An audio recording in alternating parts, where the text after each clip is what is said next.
بسم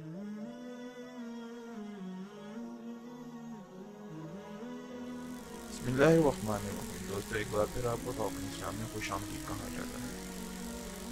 تو اگر ابھی تک آپ نے ہمارا چینل سبسکرائب نہیں کیا تو فوراً سے چینل سبسکرائب کریں تاکہ آپ ہماری مزید آنے والی ویڈیوز بھی دیکھ سکیں۔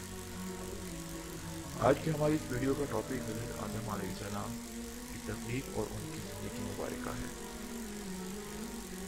اللہ عز و جل کے اولین پیغمبر حضرت آدم علیہ السلام، جن کو ابو البشر یعنی انسان کا باپ اور صفی اللہ یعنی خدا کا برگزیدہ لقب بھی عطا ہوا ہے۔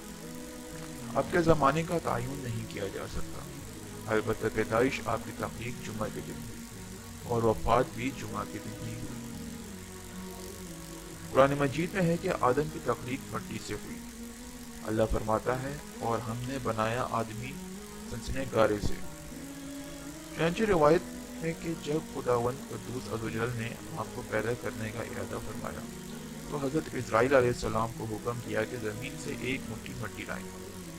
حکم خداوندی عز و جل کے مطابق حضرت اسرائیل علیہ السلام نے آسمان سے اتر کر زمین سے ایک مٹھی مٹی اٹھائی، جس میں 60 رنگوں اور مختلف کیفیتوں والی مٹیاں تھیں، یعنی سفید و سیاہ اور سرخ و زرد رنگوں والی، اور نرم و سخت، شیریں و تلخ، نمکین اور پھیکی وغیرہ کیفیتیں شامل تھیں۔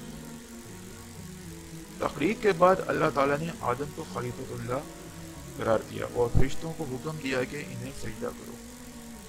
ابلیس کے سوا تمام فرشتے سجود ہو گئے۔ ابلیس نافرمانی کے سبب رائدہ درگاہ ٹھہرا۔ حضرت آدم جنت میں رہتے تھے۔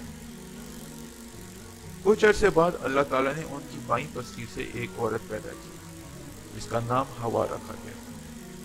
ان دونوں کو حکم ہوا کہ جنت کی جو نعمت چاہو استعمال کرو، مگر اس درخت کے قریب مت جانا ورنہ ظالموں میں شمار کیے جاؤ گے۔ لیکن شیطان کے بہکانے پر انہوں نے شجر ممنوع کا پھل کھا لیا۔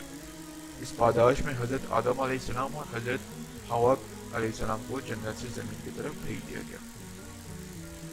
اللہ رب العزت قرآن میں فرماتے ہیں، ہم نے انسان کو ضعیف، کمزور اور جلد باز پیدا کیا۔ انگریزی میں آدم یہ دو حصوں پر مشتمل ہے، آد اور آئم۔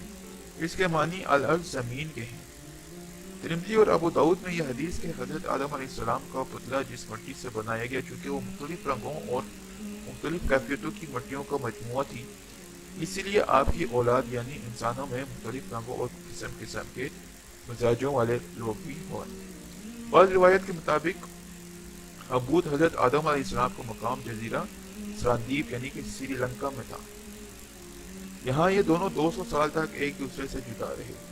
آخر خدا نے ان کی توبہ قبول فرمائی اور حضرت جبرائیل علیہ السلام انہیں مکہ کے قریب جبل عرفات پر چھوڑ گئے۔ تبری اور ابن الاسیر کی روایت کے مطابق اللہ تعالیٰ نے حضرت آدم علیہ السلام کو یہاں کعبہ بنانے کا حکم دیا اور حضرت جبرائیل علیہ السلام نے انہیں مناسک ادا کرنے کے طریقے بتائے۔ اس طرح آپ نے 960 برس کی عمر پائی اور بقول یعقوبی جبل ابو قیس کے دامن میں مغارۃ الکنوز خزانوں کے غار میں دفن ہوئے۔ بعض مورخین کے بقول آپ کی قبر مبارک سعودی عرب میں مسجد خائف کے صحن میں ہے۔ بعض مورخین کے بقول آپ کی قبر مبارک سعودی عرب کی مسجد خائف کے اندر واقع ہے۔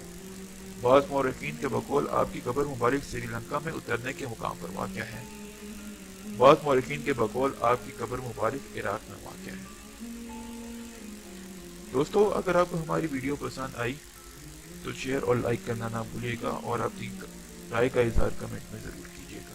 اور اگر آپ اسی طرح ہماری مزید ویڈیوز دیکھنا چاہتے ہیں تو ہمارے چینل کو سبسکرائب کرنا نہ بھولیے گا۔ جزاک اللہ، اللہ حافظ۔